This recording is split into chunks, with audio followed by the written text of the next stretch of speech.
In order to differentiate instruction, teachers must first provide a formative assessment that shows where students are currently performing.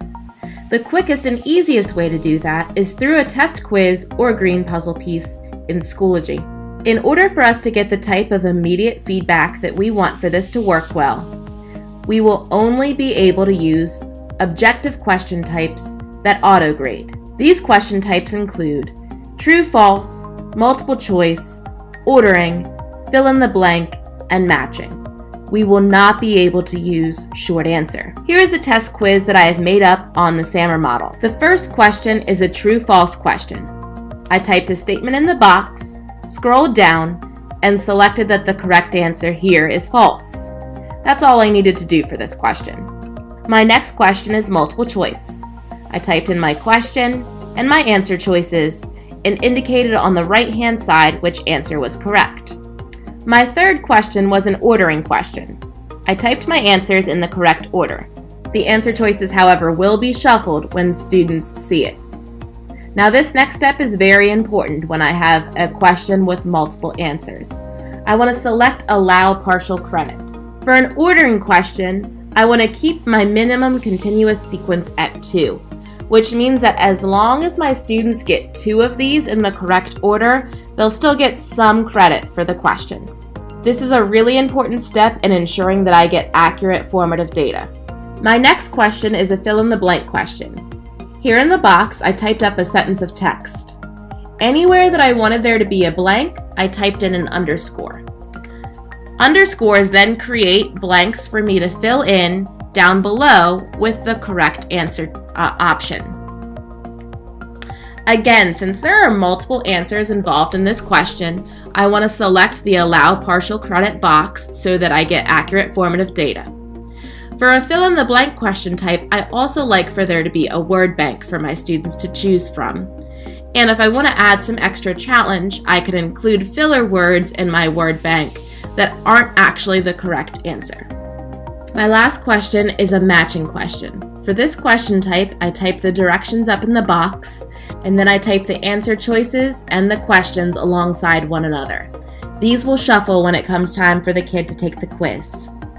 Again, since there are multiple answers involved in this question, I check the Allow Partial Credit box. So this is how you set up all of the objective question types that can give you immediate formative feedback to help you form student groups. I usually just use multiple choice questions, but I wanted to show you that you can use these other question types as well. I also wanted to show you the importance of checking the partial credit box when you have multiple answers, as is the case for ordering, fill in the blank, and matching question types. Now our final steps are under the Settings tab. First, we need to change the submissions option from disable to enable so that our students can access this quiz. I like to change where it says resumable no to resumable yes, just to make the class operate a bit more smoothly. But most importantly, we want to change view submissions from no to yes. We do not need yes with correct answers. By changing our view submissions to yes, now our students will be able to see how they scored on our quiz. And I'll hit Save Changes.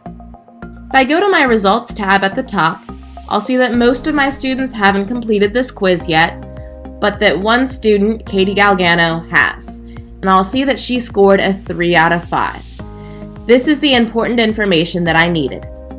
Based off of student results, I can immediately group them or tell them what to do next. For a 5-question quiz like this, I can say that if you scored a 1 or a 2, move to Group A over here. If you scored a 3 or a 4, move to Group B. If you scored a 5, move to Group C. My people in Group C might work on something that gives them some extra challenge. Maybe it's another quiz, but with harder questions. Maybe I have them make a video explaining the concept to students that don't understand, something that's going to give them a little extra push. My people in Group B might get some additional practice at the same level. My people in Group A, meanwhile, are going to have to come join me for a mini lesson where I can work with them in a small group and really address their issues and misunderstandings. If I use one of these test quizzes as a warm-up, I can do all of this assessment and grouping and not even the first 10 minutes of class.